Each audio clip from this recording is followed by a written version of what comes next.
Hi ನಮಸ್ಕಾರ, welcome back to the channel. ಇವತ್ತಿನ ವಿಡಿಯೋದಲ್ಲಿ ಈ ರೀತಿಯಾದ ಶಾಪಿಂಗ್ ಬ್ಯಾಗ್ಸ್ ಗಳು ನಮಗೆ ಸಿಕ್ಕಿರತ್ತೆ ಅಲ್ವಾ.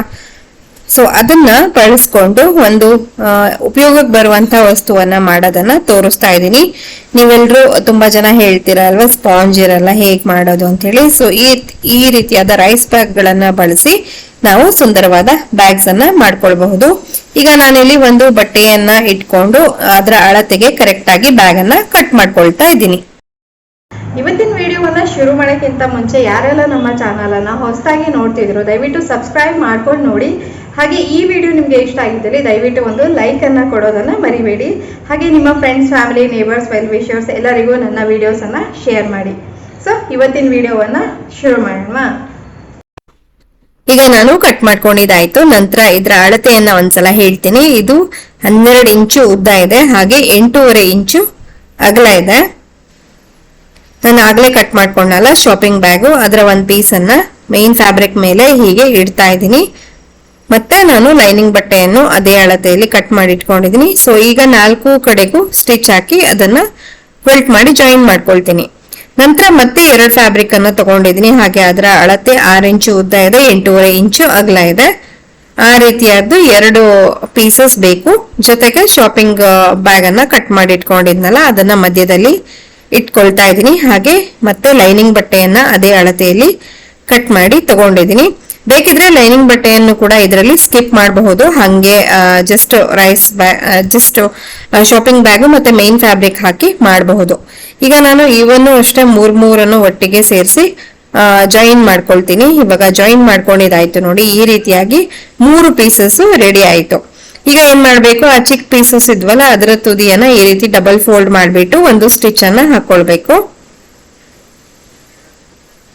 ಈಗ ನಾನು ಸ್ಟಿಚ್ ಅನ್ನ ಹಾಕೊಂಡಿದ್ದಾಯ್ತು. ಡಬಲ್ ಫೋಲ್ಡ್ ಮಾಡಿ ಸ್ಟಿಚ್ ಅನ್ನ ಹಾಕೊಂಡೆ.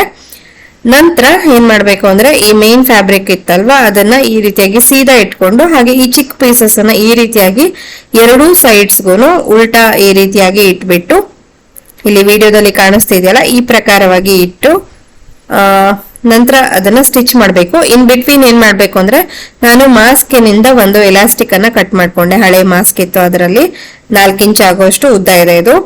ಅದನ್ನ ಏನ್ ಮಾಡ್ಬೇಕಂತಂದ್ರೆ ಈ ಮೈನ್ ಫ್ಯಾಬ್ರಿಕ್ನ ಸೆಂಟರ್ ಅನ್ನ ಮಾರ್ಕ್ ಮಾಡ್ಕೊಂಡು ಆ ಸೆಂಟರ್ ಮೇಲೆನೆ ಕರೆಕ್ಟ್ ಆಗಿ ಆ ಎಲಾಸ್ಟಿಕ್ ಅನ್ನ ಇಟ್ಟು ಸ್ಟಿಚ್ ಅನ್ನ ಹಾಕ್ಬೇಕು.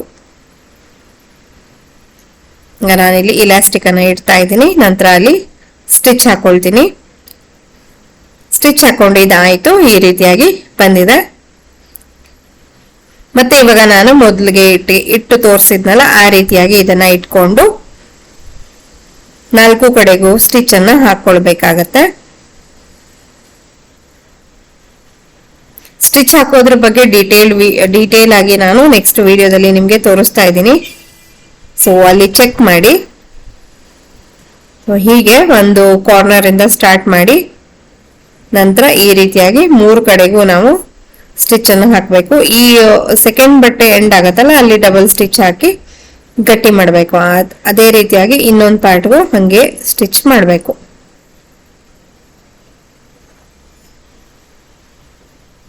ಈಗ ಈ ರೀತಿಯಾಗಿ ಸ್ಟಿಚ್ ಮಾಡಿದಾಯ್ತು. ಇವಾಗ ಇದು ಉಲ್ಟಾ ಇದೆ ಅಲ್ವಾ, ಹಂಗಾಗಿ ಈಗ ಇದನ್ನ ಸೀದಾ ಮಾಡ್ಕೊಳ್ಬೇಕು. ಸೀದಾ ಮಾಡ್ಕೊಳ್ಬೇಕಾದ್ರೆ ಎಲ್ಲ ಕಾರ್ನರ್ಸ್ ಅನ್ನು ನೀಟಾಗಿ ಸೆಟ್ ಮಾಡ್ಬೇಕು. ಆ ರೀತಿಯಾಗಿ ನೋಡ್ಕೊಂಡು ಮಾಡ್ಕೊಂಡಿದ್ದಾಯ್ತು ನೋಡಿ ಈ ತರ. ಈಗ ಏನ್ ಮಾಡ್ಬೇಕಂದ್ರೆ ಮತ್ತೊಮ್ಮೆ ಎಡ್ಜಸ್ ಅನ್ನ ಇನ್ನೊಮ್ಮೆ ನಾನು ಸ್ಟಿಚ್ ಅನ್ನ ಹಾಕೊಳ್ತಾ ಇದ್ದೀನಿ.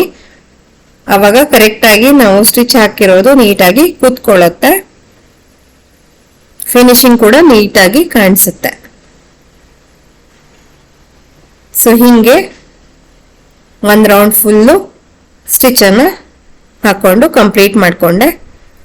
ನೆಕ್ಸ್ಟ್ ನಾನು ಏನ್ ಮಾಡ್ತೀನಿ ಅಂದ್ರೆ ಈ ಹೂಕ್ ಇತ್ತಲ್ವಾ, ಇದಕ್ಕೆ ಎಲ್ಲಿವರೆಗೆ ಬೇಕೋ ಅಲ್ಲಿವರೆಗೆ ಒಂದು ಮಾರ್ಕ್ ಮಾಡಿಬಿಟ್ಟು ಅಲ್ಲಿ ಒಂದು ಬಟನ್ ಅನ್ನ ಅಟ್ಯಾಚ್ ಮಾಡ್ತೀನಿ.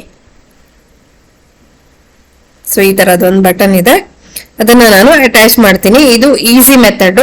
ನಿಮ್ಮ ಹತ್ರ ವೆಲ್ಕ್ರೋ ಇದ್ರೆ ಅದನ್ನು ಕೂಡ ಒಳಗಡೆನೆ ಅಟ್ಯಾಚ್ ಮಾಡಿ ಅದೆರಡನ್ನು ಜಾಯಿನ್ ಮಾಡೋ ರೀತಿಯಾಗಿ ಕೂಡ ಮಾಡಬಹುದು. ಸೊ ನೋಡಿ, ಬೇಡದೇ ಇರುವಂತ ಶಾಪಿಂಗ್ ಬ್ಯಾಗ್ ಇಂದ ಒಂದು ಉಪಯೋಗಕ್ಕೆ ಬರುವಂತ ವಸ್ತುವನ್ನ ನಾವು ಈಗ ಮಾಡಿದ್ದಾಯ್ತು. ಇದನ್ನ ಚಿಕ್ಕ ಪುಟ್ಟ ಕಾರ್ಡ್ಸ್ ಅನ್ನ ಆರ್ಗನೈಸ್ ಮಾಡಕ್ಕೆ ಬಳಸಬಹುದು, ಅಥವಾ ಕ್ಯಾಶ್ ಗಳನ್ನ ಆರ್ಗನೈಸ್ ಮಾಡಿ ಇಟ್ಕೊಳ್ಳೋದಕ್ಕೆ ಬಳಸಬಹುದು, ಅಥವಾ ನಮ್ಮ ಸ್ಯಾನಿಟರಿ ನ್ಯಾಪ್ಕಿನ್ಸ್ ಎಲ್ಲ ಏನ್ ಮಾಡಬಹುದು ಅಂದ್ರೆ ಈ ರೀತಿಯಾಗಿ ಆರ್ಗನೈಸ್ ಮಾಡೋದಕ್ಕೆ ಕೂಡ ಇದನ್ನ ಯೂಸ್ ಮಾಡಬಹುದು. ಟ್ರಾವೆಲ್ ಎಲ್ಲ ಇದ್ದಾಗ ತುಂಬಾನೇ ಯೂಸ್ಫುಲ್ ಆಗಿ ಇರುತ್ತೆ. ಈ ರೀತಿಯಾಗಿ ಇದೊಂದು ಪೌಚ್ ಅಲ್ಲಿ ಇದ್ಬಿಟ್ರೆ ಎಲ್ಲವೂ ನಮ್ಗೆ ಒಟ್ಟಿಗೆ ಕೈಗೆ ಸಿಗತ್ತೆ. ನೋಡಿ ಈ ತರ ನಾನು ಮತ್ತೆ ಕ್ಯಾಶ್ ಮತ್ತೆ ಕಾರ್ಡ್ ಅನ್ನು ಆರ್ಗನೈಸ್ ಮಾಡೋದನ್ನ ತೋರಿಸಿದೀನಿ. ಸೊ ಇವತ್ತಿನ ವಿಡಿಯೋ ನಿಮ್ಗೆಲ್ಲ ಇಷ್ಟ ಆಯ್ತು ಅಂತ ನಾನು ಭಾವಿಸ್ತೀನಿ. ಇಷ್ಟ ಆಗಿದ್ದಲ್ಲಿ ಪ್ಲೀಸ್ ಒಂದು ಲೈಕ್ ಕೊಡಿ, ಚಾನಲ್ಗೆ ಹೊಸಬಾಗಿದ್ದಲ್ಲಿ ಸಬ್ಸ್ಕ್ರೈಬ್ ಮಾಡ್ಕೊಂಡು ನೋಡಿ ಅಂತ ಹೇಳ್ತಾ ಇನ್ನೊಂದು ಹೊಸ ವಿಡಿಯೋದೊಂದಿಗೆ ಭೇಟಿ ಆಗೋಣ. ಅಲ್ಲಿವರೆಗೂ ಎಲ್ರಿಗೂ ಧನ್ಯವಾದಗಳು.